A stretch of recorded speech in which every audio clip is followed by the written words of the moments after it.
Yo, what's good? Welcome back to the channel. And in today's video, we're gonna go over protein, right? A lot of different things about protein so that you can get more understanding of how these macronutrients and nutrients in general can play a role in not only your body transformation, but your overall health, all right? And so what we're gonna cover is what protein actually is, where it comes from, so like some sources where you can get it from, the benefits. So when you have the right amount of protein for your body type, for your weight, what will you benefit? How will you benefit, right? And then we have the drawbacks, like what happens when you don't have enough protein, right? What's going to happen? And then some practical tips and advice, like how much protein you should get, the formula that I use for my clients' body transformation, and then what the research says so that your immune system is firing and that you could build muscle and burn fat too as well. And at the very end, I'll go into some sources of like animal sources and vegan sources so that you can know where to get your protein so that you're getting the right amount of protein in on a daily basis. Okay, so without further ado, I don't really know what that is. Alexa, is it Urdu or Urdu?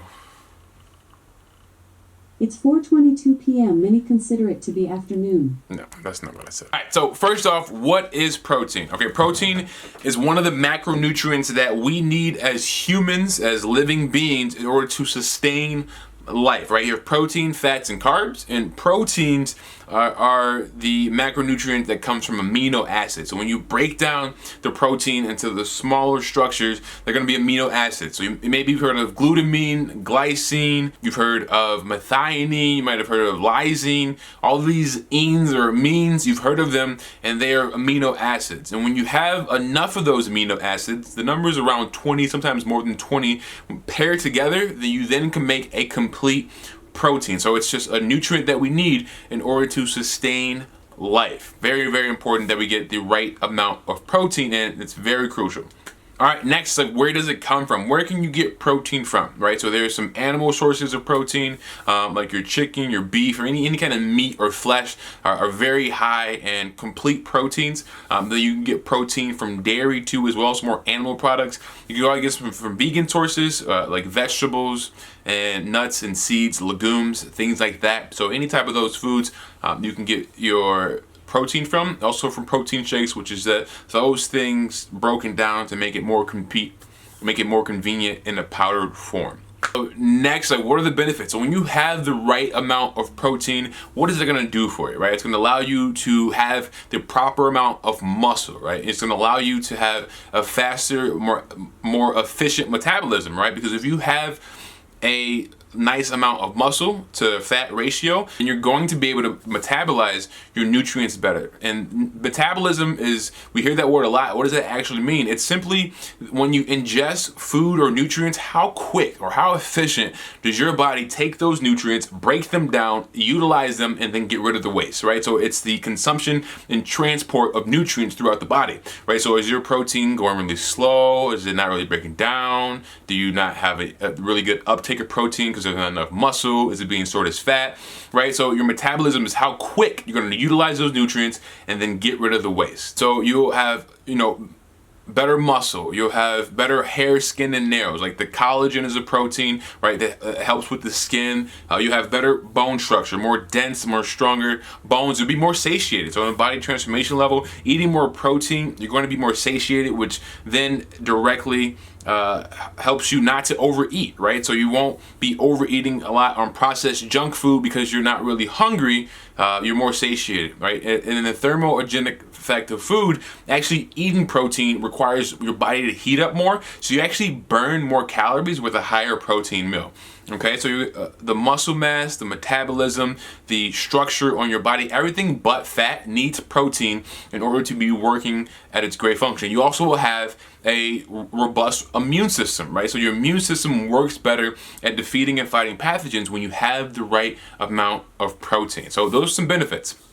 Now, what are some drawbacks? It's kind of the opposite of everything we just talked about benefit-wise. So you'll not have as much muscle, right? You're not gonna be able to build or repair your lean body mass, your lean body tissues, your hair, your skin, your nails are not going to be able to repair when they break down naturally throughout the day, right? If you go to the gym and work out, you're not going to be able to repair your muscles as efficient. If you're in a situation where your immune system has to be, on point, you're not going to be able to have as robust of an immune system as you possibly can if your proteins are low. You're more catabolic, you're more prone to breakdown, right? And then you're more prone to overeat too. So body transformation wise, for the clients that are not getting enough protein in, they're hungry more often. And if you're hungry more often, you're going to eat more often. And most people eat and overeat on carbohydrates. So it's going to help build the body up, and if you don't have enough, it's gonna, be more likely for your body to break down and for you to overeat, gain weight, get fat, and then slow your metabolism. So when you do eat food, because there's not enough muscle to utilize those nutrients, a lot of it's going to be stored as fat. So it's going to slow the metabolism down as well. So protein is crucial, very important for overall life as a human being, okay? How much protein do you actually need when it comes to getting in the adequate amount? And so if you look up the research, it says about 0.7 grams per kilogram of body weight. So you just take your body weight in pounds here in America and you divide it by 2.2, and that'll give you how much you would weigh in kilograms. So for instance, I'm 200 pounds. If I divide that by 2.2, it gives me about 90.9, so about 91 kilograms. And so I would take 0.7 of that. I think it was 63 when I did the math. So I'd be getting 63 grams of protein just as an average, fairly sedentary person. So I'd have a nice working immune system, and so I have an adequate amount of muscle just for my daily, sedentary lifestyle, about 63 grams of protein. Now, if you're watching this and you're in the body transformation space, you're like, man, that seems really low. And I believe so as well. So for someone who's looking for body transformation, I believe that it's better to do 0.8 to 1.2 grams of protein per pound of lean body mass, right? You can do per pound of body weight, but when someone's really overweight and they have more body fat to lose, then that's a really high amount of protein. Let's say someone's 300 pounds. You give them 1 gram per pound of body weight, and that's 300 grams of protein in a day. That's a lot of protein, no matter who you are, right? And so I like to go lean body mass, unless someone, has a better composition, right?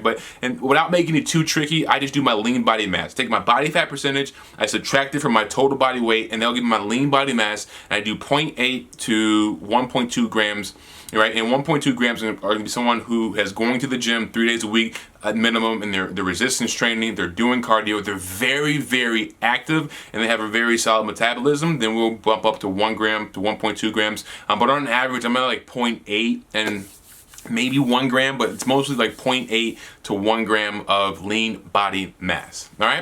And so when it comes down, like, you got your protein, you did your calculation, you found out what works best for you. Where do you get this protein from, right? And so there's some animal sources like your meat. So any of the chicken, the beef, you can go fish, any wild caught salmon, tilapia. These are some sources. Any animal meat or flesh is where you can get a nice amount of protein. Now, it's very important that when you're choosing these animal proteins, that they're pasture raised, that they're grass fed, that they're wild caught, that they're the highest quality of food, because you don't want to increase the inflammation, right? Having animal products in your diet is going to be more inflammatory. It's going to create more inflammation, more energy to break down that food. And so you want to make sure that there's no inflammation coming from antibiotics, soy, GMO, terrible diets, stress in the animal. You want to make sure that it is the cleanest source as possible. So pasture-raised chicken, grass-fed, grass-finished beef, wild-caught salmon, or any type of fish, the highest quality of animal products, especially if you're doing dairy, which is a very, very inflammatory food. You want to go grass-fed, grass-finished, organic, non-GMO milk and dairy is going to be very crucial if you're choosing to use those products, right? I'm not a huge fan of that, but I'm not here to tell you what to do. I'm just here to tell you, if you're going to choose it, make sure it's the highest quality, because it's a very, very inflammatory food. And there's a lot of sensitivities when it comes to those as well. So make sure it doesn't cause any negative reaction in your body, right? And so those are the animal sources. Some vegan sources are going to be your nuts, your seeds, legumes, beans, lentils. It's going to be broccoli, your green leafy vegetables. So a bunch of vegetables are going to have protein in them. I like broccoli. I like my green leafy mixed greens. I like pumpkin seeds and hemp seeds are my main sources of vegan protein that I choose from.